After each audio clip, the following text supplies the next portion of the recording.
guys, welcome in to Action Movie Rewind with Mackie and Judd, where every single week we do deep dives into some of the most popular action movies in American cinematic history. I don't want to limit it just to American cinematic history, because at some point we might even venture up. Maybe we'll do some foreign films with subtitles, Judd.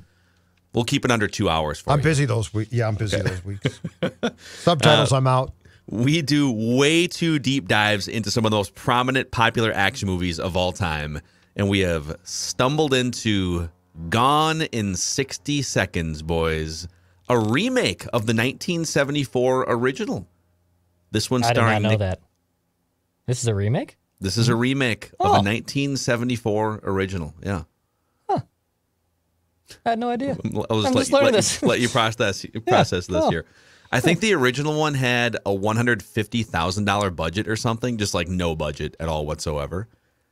This one had a $90 million budget, turned into $237 million at the box office. So the public loved this movie, at least in terms of spending money. The Rotten Tomatoes approval rating, not so much, 25%. Here's the summary. Randall Memphis Raines long ago abandoned his life of crime, but after an ominous visit from an old friend, he finds he has no choice but to return to what he does best, stealing cars, in order to save his brother's life. It all comes down to one night, 50 cars, and a contract for $200,000, which we'll get to. The Rotten Tomatoes critics' consensus says, even though Oscar bearers Nicolas Cage, Angelina Jolie, and Robert Duvall came on board for this project, the quality of Gone in 60 Seconds is disappointingly low. The plotline is nonsensical, and even the promised car chase scenes are boring. How does it sit with you guys before we get into our statements and everything else here? So here's the cast. Nicolas Cage, Angelina Jolie, Robert Duvall, Will Patton, Giovanni Ribisi, and several others that I think Master P was in this movie. Timothy some other Olyphant. some other recognizable faces. How does it sit with you that 3 former Oscar winners starred in this movie? Nicolas Cage, Angelina Jolie, and Robert Duvall. Absolute cash grab is how it sits with me. One of the biggest cash grabs of all time. And by the way, that being said, I will preface this entire thing by saying this is the exact type of film I love to do in this format. Okay. All right. Like it was like its faults are glorious. Mm-hmm. It fits perfectly. Faults. I might fight you on that. Sorry. Okay. Okay, some fun production notes here. This is another Jerry Bruckheimer produced classic. You can always tell a Bruckheimer movie. Some like quick cutting scenes, dimly lit, just a lot of music in the background and stuff, upbeat. Nicolas Cage did most of his own stunt driving for this film. He attended the Bondurant Driving School in Phoenix, Arizona. That's awesome. Willow Springs, another car driving school, and the Bobby Orr stunt driving school in preparation for this film. So you went to 3 different stunt. What? Bobby Orr? What was the last one? O-R-E. Okay. Okay, yeah. Jen and I were about to get excited. Bobby Orr, the defenseman for the Bruins, had a stunt driving school? How to dive your car across the crease and score an iconic goal. He liked the race car driving school so much that he continued to pursue it as a hobby after shooting was completed for this movie. Oh, so he's like cruising flying, cruising his own stunts. Everyone wanted to do their own stunts. So the way we format these action movie rewinds now that we've sort of rebirthed this franchise is we go around the room and give statements about the movie. We'll start with Judd. Statement number 1 here. Oh, God, there's so many statements here. There's so many things. This is just glorious. All right, I'll start with this one. The cops in this film suck. These are some of the worst cops I've ever, and I know it's really written in, but the fact is that at every turn, these are the most incompetent, at times short-staffed, at times not clear thinking. Sounds like a lot of normal cops. Wow. That's a shot. The ability in the chase scenes of the cops to go sort of a cross between Smokey and the Bandit and the Dukes, where they're just like arbitrarily crashing into things, and then it's like, well, we give up. He got away again. That's my first statement is the ineptitude of the cops is truly incredible. It's not shocking, but I kept thinking, like, are the cops ever going to get a win here? And really, they didn't. I love that you brought this up because the last note that I took for this movie, I'm just going to read it verbatim here. It's like I took a bunch of notes, obviously, and at the very end, I wrote, how does the cop just let Nicolas Cage go? Yeah. Nicolas Cage facilitated the theft of 50 high-end vehicles. Mm-hmm. And at the end of the whole thing, he's just like, you're helping your brother. Just run away before I change my mind. Like, what? You saved my life. You saved my life. So you know what? Despite the fact that you and a cartel of well-known car thieves just basically destroyed 50 cars, shopped them, I don't know what. Yeah, like, that's cool. What is the point of your existence in that? And these guys worked for I think the Grand Theft Auto Bureau of the police department, right? The Los Angeles, the LAPD. Mm-hmm. And so these guys, for a living, they track down guys like Nicolas Cage. And Nicolas Cage is like the absolute, prized fish in the sea to catch. And at the end, he's like, whatever, my career doesn't matter. My existence in this bureau is irrelevant. Just go ahead. He says, I'll take care of it. The guy's dead. The bad guy, the bad guy is dead. And the cop's like, we'll just you go. Paperwork. I'll take care of this. Yeah. Don't worry about it. Well, it's funny because I had a cop statement too I was going to say it for the end, but now that we're on the vein, it's that Timothy Olyphant is the perfect cop. Like he is typecast in so many roles where he is a detective or a cop. I don't know if you guys watched Deadwood on HBO, but he was a prominent character in that. Justified on TNT, I believe. That was a long-running similar show. He's also had like little tiny cameos. Like in Fargo, he played a cop 2 seasons ago. In Star Wars Boba Fett, he basically played a cop. He is the perfect typecast for a policeman. And I think, judging by his IMDb page, because I was looking at it last night, this was kind of like the first one that led into all these cop roles, because Deadwood was in like the early to mid 2000s. This came out in 99. Justified was like from 2010 to 2015. He is the perfect cop, perfect detective. He's in so many things. He's one of those guys, or depending on what you see, and you're like, yeah, I remember that guy, but I can't pinpoint it. Oh, it's that. So I'm just going to go through I'm not going to go through the whole thing, but his IMDb list of movies starting in the mid-1990s. So he was in Scream 2. I definitely remember him from some of these. Scream 2 franchise. Mm-hmm. No Vacancy in 1999. I think it was a horror film of some kind. Gone in 60 Seconds.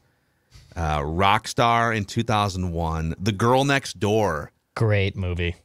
The Girl Next Door was a highly underrated, bad movie. Rom-com type movie in the early 2000s. Do that one, to be honest. Yeah, and there's some other ones in here, but one of those guys, like, what's he from again? I remember, looks very familiar. So, yeah. Okay. My first statement. There's so many places to go here. I'll go here. Trying to steal 50 high-end cars in what amounted to be a 12-hour period doesn't seem worth the risk to save your idiot brother and or for a $200,000 reward. Like, I don't. Okay, so you're asking me around Los Angeles, by the way, which is not the easiest city to get around here, okay, to steal 50, and I'm not stealing Camrys and Jeeps here. I have to track down high-end Aston Martins. I mean, look at that list. It's actually there's a full list on the Wikipedia page for this movie of all the cars that were on that chalkboard. You can find them all. And they're only getting $200,000 for it. I don't know if you guys caught that part, but it was a $200,000 reward to steal all those cars. Yep. Mm-hmm. And save the life. I might need a little more money or a little bit more time. I think if I'm a really bad guy, I just try and kill the bad guy and eliminate him. I got thoughts on that. Right? What's the okay? So that's a great. I'd rather kill him A-B scenario because he's going to kill my brother. Yep. So you have to save your brother, and let's take the money out of it. To save your brother, you have to either steal 50 cars in 12 hours with a crew that you put together in like a 3-day period, or put together a crew. Maybe it's the same crew, maybe it's a different crew to take out the other bad guys. What would be easier? Wouldn't it just be to go take out the other bad guys? Yes. Absolutely. Easily. Is there a shorter version of this movie where 20 minutes in Nicolas Cage is like, I'm not going to do that. That's ridiculous. I'm not stealing 50 cars in 12 hours. Let's just go kill these guys. It's weird. Because It just, I kept just doesn't thinking, seem worth the risk. at the end he kills him. So if you had killed him at the start of the film, like when he threatened you and your brother, and by the way, he had your brother in a car that they were going to smash. Mm-hmm.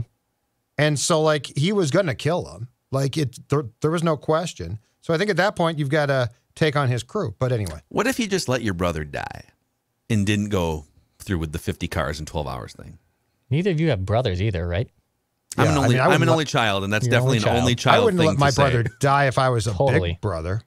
I don't think I'd let my brother would probably move more hell on earth than I would. I think if it's your bigger brother, you probably don't try and save him. If it's your little brother, you might. Yeah. Right? Well, I'm just saying, like, if your big brother, like he and he felt. What if it's a stepbrother? If it's a stepbrother, you let him oh, die? then he's dead. Then he's dead. Okay. Yeah. But the one thing about this film that did track was the storyline was that Cage's character moved away because the mom said, if you don't, your brother's basically going to get into the same business that you did. And he's like, I don't want that. And so it happened, and I think he felt guilty. Like, that actually made some sense. There's a lot of things that didn't make sense, but that actually made some sense. Can I also ask, too, why 50? Did we ever find out why 50 cars? Why was it 50 cars? Why wasn't it 100 cars or 25 cars? I think because Raymond Collardi, who is, just in a statement, one of the most uninspiring bad guys we've ever reviewed in this franchise. Yeah, he's not very good. All right. I agree with that. So before I answer, first I'll answer your question. So he says in the early parts of the movie, like, I promised this, South American car lord, for whatever reason, like 50 cars. That's what, and it was arbitrary, Phil. He just said, like, I promised him 50 cars. If I don't deliver the 50 cars, then I lose his essential business account through this Grand Theft Auto. But Raymond Collardi is, outside of, like, threatening to crush dudes in cars, nothing about this guy's terrifying. It'd be like if I was running a car mob. Like, he does nothing that scares you. Like, he's kind of into carpentry, which is super weird.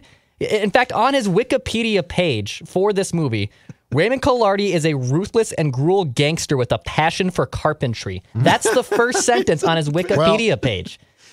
But they try and tie with then at the end. Then when Cage pursues him and he's got the chair that Collardi has built, and he's like, "Don't touch that." It's supposed to show you how weird the guy is. But here's the thing: that bad guy character is really non-essential because, like, the bad guy is supposed to be Cage and his crew, but you root for them, and then the good guys were supposed to be the cops, but you hope the cops lose. Like, it gets very... You're right. The Collardi character, to me, was a throw-in. Like, it's just a stereotypical... I bet you that guy was doing another film at the same time. Because he disappears for a long time. Yeah, you're right. And it's so uninspired. I mean, that's a perfect word. Yeah, he probably goes like an hour without screen time from the first threat to when they actually give him the last car. Absolutely. Okay, I was trying to find this because I remember I was in some research last night. Excuse me, clear my throat here. I saw something about this actor's name is hold on a second. This is worth it. So he's a British actor, obviously, and he said something. His name is Christopher Eccleston. Christopher Eccleston. So he told some media platforms at some point in the last 20 years that he's not. Oh, here it is. He admits he's not proud of his performance in the film. Is what he's apparently on the record saying. Self-awareness, very important. He's just what? I could have given more. Yeah. He just he doesn't look back fondly at his performance in the movie. Well, he has some regrets about the way that he played that guy. The entire film.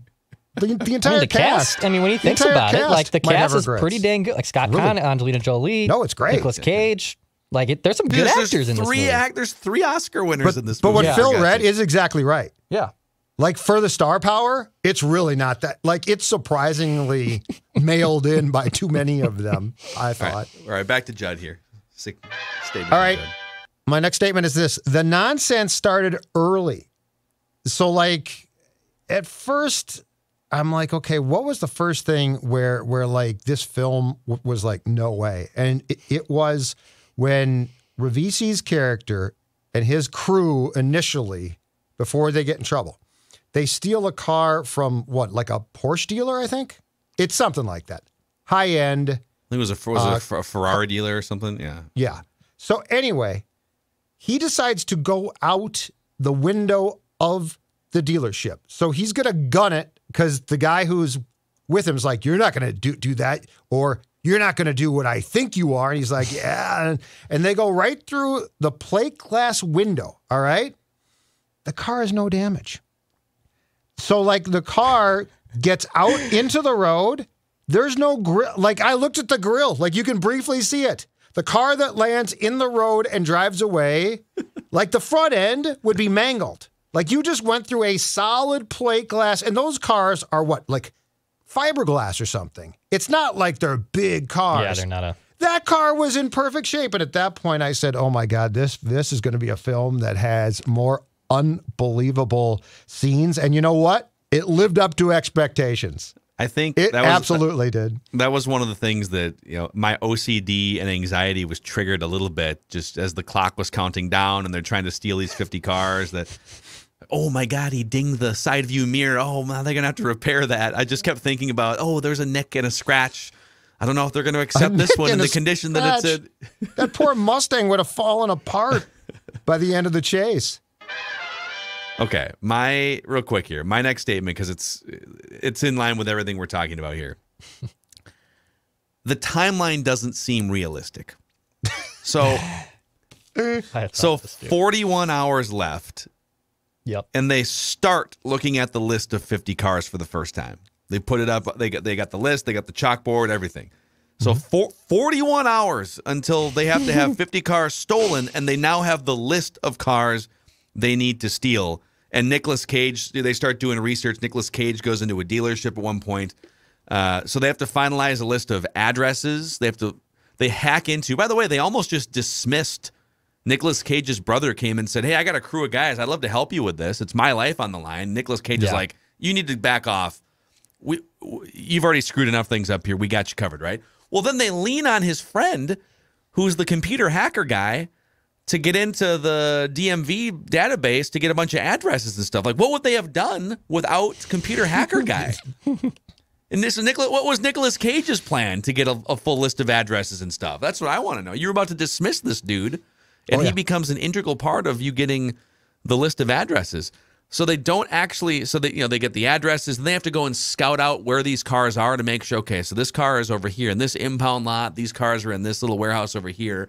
They're doing all of this within, like, I don't know, a 24-hour period or less than that. 12-hour mark, they start stealing cars. Yep. And they wind up stealing 50 cars in 12 hours. At one point, there's no sense of urgency here, by the way, either, because at one point with a few hours left, Nicolas Cage starts trying to hook up with Angelina Jolie in one of the cars. Yep. It's like, awesome. We got like 12 cars to steal. Let's hook up over the dashboard here real quick. Yeah. So I just have a lot of questions about the timeline for how this was pulled off in such a short amount of time. I thought the same things. They were just like dilly-dallying for like when the 72 hours starts, right? Like you said, like it's around like the 41st hours when they finally start like, all right, what's our actual plan here? Yeah. But I which I did not, I was like, so they waited X amount of hours where they're like, all right, here we go. We got 31 hours and we're going to steal this car. We have names for this car. We have keys for this.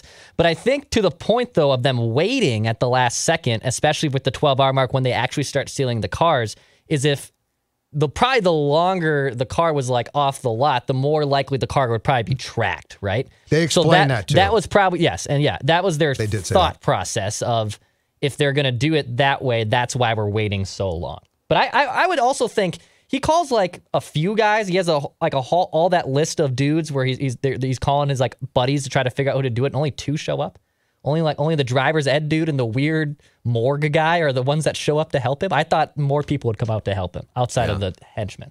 Yeah. Another logistical question too, and I think I know part of the answer, but how do they get from car to car so quickly? So again, they have 12 hours to steal 50 cars. And at one point, Angelina Jolie was driving Nicolas Cage to a car, and then he would get in, and then she would presumably drive somewhere else. But like, they had multiple teams of guys going out to steal cars. Mm-hmm. Did they have multiple sort of chauffeur drivers too? So you go deliver a car, and then the other car trails you. Like the logistics of all of this seem very difficult. Yes. And then don't you have to stop for gas at some point? Think about how much driving you're doing in 12 hours. No. You probably have to stop at a gas station a few times. What if some of these cars are on empty? You stop at a gas station with a Ferrari? Stolen Ferrari? This might be, no, it's not the most, but this is among the most implausible films. Just the whole storyline had so few things.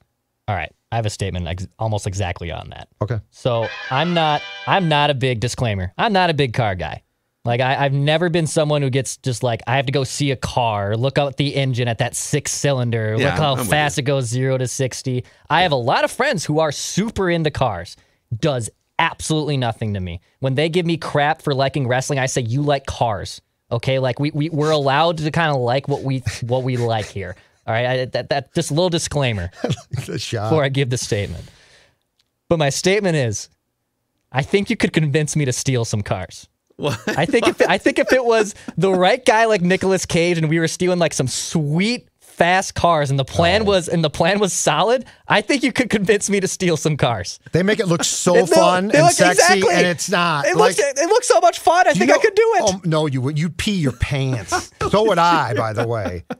But yes, I thought the same thing. Like they're like going through. It's like, we're stealing some cars, and it's all fun and games. Yeah, no, thank you. But anyway, so you can like, do you have a type of car that you would potentially look to steal, or is it just more the thrill of stealing a car, doing something dangerous? I brought this up yesterday when I was watching it, and the gal goes, Can you drive a stick shift? Which I can't. I've never driven a stick shift before. I was like, no. I said, well, then you cannot steal these cars. Like, probably at least 60 to 70% of them are stick shift cars. Can't even drive a manual. But if it's an automatic and there's a nice plan involved, I think I can steal the car. I can't. If it's a RAV4, it's a RAV4, and the gas tank is full, just standard edition, full gas, and you sign it out, 4-wheel drive, like a rental car. Could lights be automatic? You know, I don't want to leave it on, and then the battery drains. Like I think I could do it. Stick shifts, man. I can't drive them. No. Can you, Phil? So it's funny. I actually learned how to drive for the first time in my dad's stick shift. He had an early 90s Corolla stick shift or something. And so he took me out when I was 15 years old, just out in parking lots and stuff. But I took my driver's test with an automatic and then never looked back. So I literally haven't driven a stick shift since I was 15 years old in a parking lot. All right, back to Judd. Statements here. Okay, my next statement is this one. There are no consequences. I do believe this film will top our list of 0. The only consequence is the computer guy, I think. When they're stealing the car, it's like a 4x4 or something. Anyway, he gets shot by the cop who's trying to stop him, right? Mm-hmm. But he's fine. And like Ravisi's character and the older guy from the crew go and wait for him at the hospital. Now, they just stole a car and he just got shot by a cop. But nobody like investigates about why a guy who has a bullet from a cop in him, he's going to be fine. There are no consequences for anybody. At the end of the film, they're all like enjoying a barbecue and dude who don't talk starts talking. 0 consequences. Nobody dies. One guy gets hurt. No one is arrested. This is the least consequences that I think that we have seen in a film, maybe ever. Yeah, the cop who lets Nicolas Cage off the hook, I would assume that no one else knew that happened, right? He can just say, I guess he got away. But how about the dude that got shot? Like, he is in the hospital having a bullet, which is from the gun of a cop taken out of him, and the doctor just comes out, no questions. They don't call the cops. No. And they're just like, your friend's going to be fine. The guy's got the guy rolled up in some Ferrari or something and has a bullet hole. Why would you call the cops? The other part of that scene right before he gets shot by what may have been a security guard with a gun. I don't know that was a cop. Either way, like, is that allowed? Can you just pull a gun if you're a security guard? I wouldn't think a security guard can just start shooting arbitrarily at a car, but whatever. But they made mention that they were lost in the neighborhood. They were just like lost in the burbs. And it's not that long ago. That's only 22 years ago. But they didn't have GPS. They didn't have iPhones or anything. And they didn't have a working GPS in a car that was, from the 90s. So, yeah, it's pretty easy to get lost in a strange suburb only 20 years ago. Now you just fire up your Apple Maps or whatever. When you've jacked a car, which, by the way, you should have cased it so that you would know exactly what the escape route is. Yeah. Instead, they're just like, well, that's what happens when you neighborhood. procrastinate until 41 hours left to even get the list. Touche. You're not going to be fully prepared. They're just driving through. All right, my next statement is, this movie signified the end of a glorious run of Nicolas Cage action movies and dramas. Is it the last one? It's the last of this magnitude. Yeah, Okay. He did a Interesting. lot more. But yeah. Well, and we'll actually put a pin in that for a second. He's done a lot more since this movie came out. But this movie was the end of a 5-movie run. And there was a couple others sprinkled in here, but like the 5 big pillars from 1994 or 5 until 2000. Okay. The Rock, Leaving Las Vegas, for which he won an Oscar. Yeah. That's Con Air, Face Off, Gone in 60 Seconds, to become one of the biggest movie stars on the planet. Think about that run. We've reviewed some of these on the old version of, and we'll bring at least a couple of these back. We have not done Face Off yet because Judd protests the runtime. It's over 2 hours. We have to do Face Off at some point. Trust us, Judd. It's a movie that will absolutely fit this format. So since then, Nicolas Cage he's been in 13 straight-to-video movies since 2014. I don't even know what straight-to-video means in the last 8 years. Is that straight to like streaming platform, straight to Netflix and DVD? stuff? Yeah. But he's been in 13 different straight-to-video movies since 2014. All right. Here's another nugget about Nicolas Cage that I found interesting. In February 2011, Cage said that at a certain point in his career, he realized that he had developed his own method of acting, which he described as nouveau shamanic. Nouveau shamanic is his style of acting. Is there an explanation of what the hell that means? He noted, at some point, I'll have to write a book about it. Cage later explained that he drew the inspiration for his acting style from the name of the book, The Way of the Actor by Brian Bates, in which he read about the parallel between ancient shamans and thespians. Oh. But he's got his own. I mean, when you watch him act, it is a very like over the top and sarcastic, and he's not playing a real human. He's playing like I always a thought it was just his version of his somebody. His speaking style is very deliberate. Yeah, but it's a little over the top. I guess I would just say he's a little over the top, but he calls it nouveau shamanic. All right, his acting style. But what a run for Nicolas Cage. The Rock, Leaving Las Vegas, Con Air, Face Off, and Gone in 60 seconds. God. My next statement is, apparently this is a drinking game. This movie is a very prominent drinking game. Okay. There was a certain member in my household, that wasn't me or the dog, that said in college they used to watch this movie a lot, and you had to take a drink every time either a car was named or one of the code names was said. Oh my God, they must have been blitzed. And they used to do it frequently. Well, they would play this movie. Eleanor was said 15 times or something in this movie. Apparently, this was a very prominent drinking game at an SEC school that they used to play all the time. And then I tried to keep up, and by keeping up, I was just like taking a sip of beer every time I was told to take a drink. And then when I finished the beer in like 8 minutes, I was like, okay, no, like I have to be conscious for this film. That film. Like I have to take notes. I was like, no, this won't work. But apparently this is a prominent drinking game because you could get absolutely blitzed with all the names that are dropped in this movie. That's funny. Yeah, I can see that. I can see that for sure.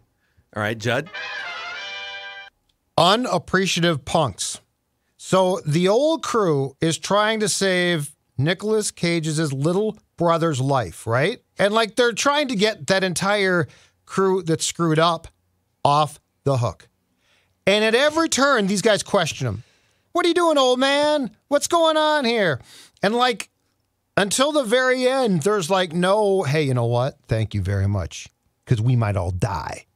Like, I thought that this young crew, while they did get, to your point, Phil, dismissed at one point early, I also thought that there was very little like, okay, these guys are the architects of the crime life that we have tried to lead.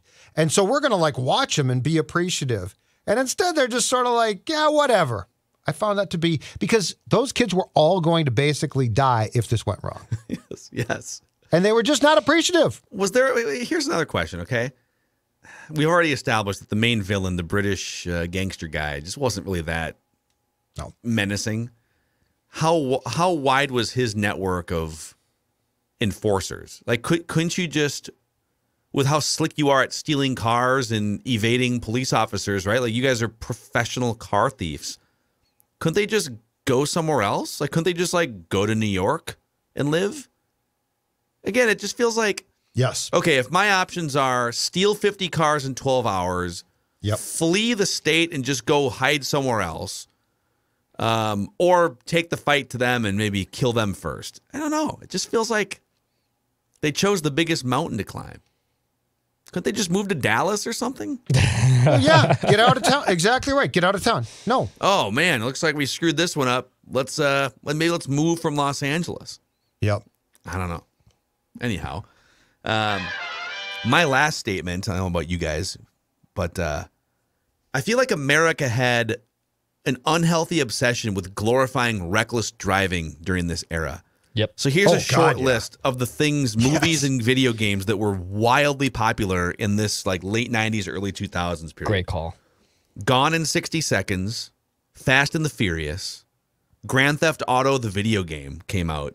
I think the first version came out in the late 90s. Mm-hmm. Even like Cruisin' USA, and there was a couple other Need for games. Speed. Need for Speed was a big one. It's a great game. Hot Pursuit's one of my all-time favorites. Yep. Might be on my Mount Rushmore. I don't know. I mean, we've always been obsessed with fast cars and driving and stuff, but I feel like in the late 90s, early 2000s, we hit a peak of movies and video games that we couldn't get enough of. Even in like the arcades that you went to, like you were always trying to play the racing games. At least I was trying to play the racing games. And this was at like the kind of the end of the peak of the arcade fandom because it was late 90s, early 2000s. But, you know, the arcades had also advanced a little bit and people were always, to your point, trying to play Cruising in the USA or Need for Speed and stuff. You're right. It did kind of was a pop culture phenomenon of racing cars. I haven't seen a Cruisin' USA game, and they must have just. Well, first of all, I think people are just on their phones all the time, entertaining themselves. You needed ways to keep people in the bar for like an extra hour, and so Big Buck Hunter has kind of accomplished that. Yeah, but I don't know if I've seen a Cruisin' USA in a bar in a long time. But yeah, unhealthy obsession. So this came before Fast and Furious, right? This film was Fast and Furious was a year or two. The first one was a year or two after this one. Is that right? I think it's because right like this before did seem like a pretty poor man's version ultimately of the first one, which I actually thought was pretty entertaining. The first one's good. Fast and Furious. Fast and Furious came out in 2001. Yeah. Okay. This came out right before. This was 2000. Because this one has similarities, but Fast and Furious did, I thought, a far better job of trying to sell you a little bit. Plus, the driving in that is just outstanding. Yeah, Fast and the Furious. In the first Fast and Furious. What's funny is actually Gone in 60 Seconds. This is crazy. So Fast and the Furious obviously has become one of the most successful movie franchises ever. Right. Gone in 60 Seconds made more money at the box office than the original Fast and the Furious by $30 million. But then Fast and the Furious had staying power and sequels and all that stuff. Right. So, all right. Any other statements from you guys before we get into the two rating categories? Yeah, I've got my last one. We didn't need it. The Angela Jolie, Nicolas Cage love story was... Angelina, put some respect on her name. Angelina, I don't care what her name is. It was a waste of time. Now, that does not mean her character didn't belong in the film. That was fine. You know, she's part of the crew. I liked that part. But the attempt at, it's literally like they got done with the film and thought, well, we got to write some type of love story, some type of sex scene. And they just... pardon the pun, shoved it in. It wasn't necessary. I didn't like it. Completely unnecessary. Sure why you had to phrase it that way, but I said pardon the pun. I was not intending to offend. I think first of all, I think Nicolas Cage is such a weird guy. It's hard to see him like getting romantically involved with anyone in a movie, especially Angelina Jolie, who is just like one of the most beautiful actresses in the world at that time. But I wanted a little bit more. I wanted a little bit more. Well, then of a love you should have got. Then you should have gotten more. My point is, what they gave you was not enough, and it's like they forced it upon the film because they said, "Well, we have to do something." Yeah, of course you do. You always need a love interest in movies like this. What if it would have been, just to put some more of a story arc behind his brother and make him more of a sympathetic figure? What if he was secretly dating Angelina Jolie's character, the brother? And part of this was like recently pregnant and he can't die because you don't want the kid's father to die. Like there's so many ways they could have done this There were so many better. moving parts too, though. There were so many moving parts. This film had like, why did the dog have to eat the Mercedes keys? That's kind of a funny little arc. It's kind of funny. I kind of like that. I didn't need it. Too It's many moving parts. No, because you need little conflicts that are going to throw them off of their 12-hour timeline. They to had steal plenty 50 of them, cars. though. Yeah, but they had plenty. And to your point, they didn't exactly approach the clock well. They zimmed the clock. The clock zimmed the management clock? was Mike very Zimmer? Is that- zimmed okay. like, yes. Okay. It was very Zimmer-like what they did in allowing the clock to run down too much. Okay. All right. Are we good on statements here? Yeah. Yeah. I'm good. Okay. All right. Let's get to the two ranking categories here. The definitive bad guy rating. The criteria we're looking for: how iconic was the bad guy? How ruthless was the bad guy? How charismatic was the bad guy? All of that in a stew. And we're looking for a 1 through 10 rating here. So far, in the reboot of Action Movie Rewind, Surfer Bodie from Point Break leads the pack with a 7.3 rating, ahead of Personal Demons in Top Gun Maverick and Top Gun the original, which both scored a 1 because there really was no actual bad guy or villain in those movies. So, okay, so we're going to go with the British car-loving gangster as the main villain here in Gone in 60 Seconds. Go ahead, Judd. We're looking for a 1 through 10 score based on how iconic, ruthless, and charismatic this villain was. 1. Barely in the film. He gets a 1. Yeah, he's a 1. This is a 1 out of 10. There's nothing about him that's freaky or bad or diabolical. And there's no real character. Yeah. Like he's in it, then he's out of He's it, in it for then the, he's in it. He's in it like at the 10-minute mark. Yep. And then he's not in it for like another hour and 15 minutes. And then he's like making coffins and he like dies. It's weird. He's a 1. Yeah, I think you guys are being too hard on him. I think it's a 2. It's a 2 for me, Doug. Okay. You give him the big, All right. okay, So you give him a 2. So that brings it to a 1.3 average score between the three of us. He is now the second best villain, I guess, based on our rankings here, behind Surfer Bodie at 7.3. All right, now we're looking for a 1 through 10 rating just on the entertainment value of this movie. Top Gun Maverick, 9.3 for us. Top Gun the original, 8.3. Point Break, 7.8. Okay, just because, in my opinion, this was the perfect type of film for us to review, certainly does not make it a perfect film. And we do take films, we take the cinema in this segment very seriously. I'm going to give this a 5. I'm going to give it a 5. It was enjoyable in a funny way, but we certainly are going to watch and have watched films that are superior and really good. And this was not those things. 5. It's a 4. It's a 4 for me. I mean, the excitement with cars is kind of cool, as Phil pointed out, that I didn't really realize it was at the peak of that car nature in society. But in general, I might stop on this for a commercial or like a break if it was on TV. I might, but I'm not going to rewatch it. I'm not going to sit down and rewatch it start to finish, and I'm certainly not going to make it out of a drinking game. It's a 4. 4 for me. Yeah, I'm not going to change my score because it's the same as one of you guys. It's not a movie that I'm going to stop and watch, more than 30 seconds of. Probably not going to. So it's a 5 for me. We'll definitely review worse movies than this, but this belongs nowhere near Top Gun. So with that, it's a 4.7 average score, putting it 4th behind Top Gun Maverick, Top Gun the original, and Point Break. So there it is, boys. That is Gone in 60 Seconds here on Action Movie Rewind.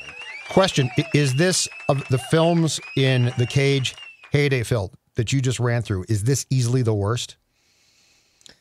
Yes. Okay. Yeah. I don't think it's even. So the Rock. The Declan, Rock is great. Did you do The Rock with us, Declan? When we did this a couple years That was ago? like the first one I think I did with you guys. That What was about Con Air? fantastic. Did you do Con Air with us? No, did not do Con Air. Have you ever seen Wait. Con Air? Oh, you love Con Air. Oh, dude. I Okay. haven't. Okay, Con we're Air gonna was put good. that. We're gonna put that one high up on the list here. Con Air was really good. So yeah, I would say I don't want to give too much away for when we do Con Air, but yeah, this list of this lead up to this, and this was one of the biggest box office successes. It just wasn't. It's not on the level of Con Air, Face Off. Have you guys both seen Face Off or never seen Face Off? I've never seen Face I've seen Off. Face Off. I've never seen Face Off. And then Leaving Las Vegas is not an action movie. It's actually Elizabeth Shue is the co-star in that It's movie. a very depressing film. But it's really good. It's Oscar worthy. So yeah, this was kind of I think this kind of led to just a little bit of a down spell for Nicolas Cage. So with that, we're looking for, and we're going to bring back quite a few movies that we've reviewed, 2+ years ago. But I found one that we have not done yet. All right. It's a mid-90s classic with a star-studded cast with an unorthodox villain. The movie is Twister. Oh my gosh. Oh God, I saw it in the theater. Yes. I rented this at Blockbuster so many times. Little Helen Hunt, Bill Pullman, right? Paxton. Bill Paxton. Thank Bill you. Paxton, yep. Helen Hunt in her heyday. She was huge at this time. So let's get it. Twister for next week's action movie rewind, and then we'll go from there. We're always taking your suggestions, too, so if you guys have thoughts on movies we should add to the list. I already have a question, too. Popular I already have a movies. question. I already have a question about this film. Okay. I don't understand an early part. When the dad dies. To go back to when the dad dies. Spoiler alert. Spoiler alert. Think of how he dies. No, I'm not saying it. I'm saying the dad is a non-factor. Nobody cares Well, about now him. you made it a factor. The dad, but Are I'm we saying just rolling into this movie review as right you now? watch this, no, what I'm telling you is as you watch this, I'm going to ask you a question next week. How exactly does this idiot die? And I want you to tell me. Okay. I'll make a note. I'm not talking about how he dies. Idiot. All right. That is action Not you, him. movie. Philip Seymour Hoffman also in Twister, too. Seymour Hoffman. Oh, he's great. That's a great Academy Award winner, I think, at some point. So, all right. Anyhow. Oh, yeah. All right. Capote. Thanks for hanging out with us here on Action Movie Rewind. See you guys.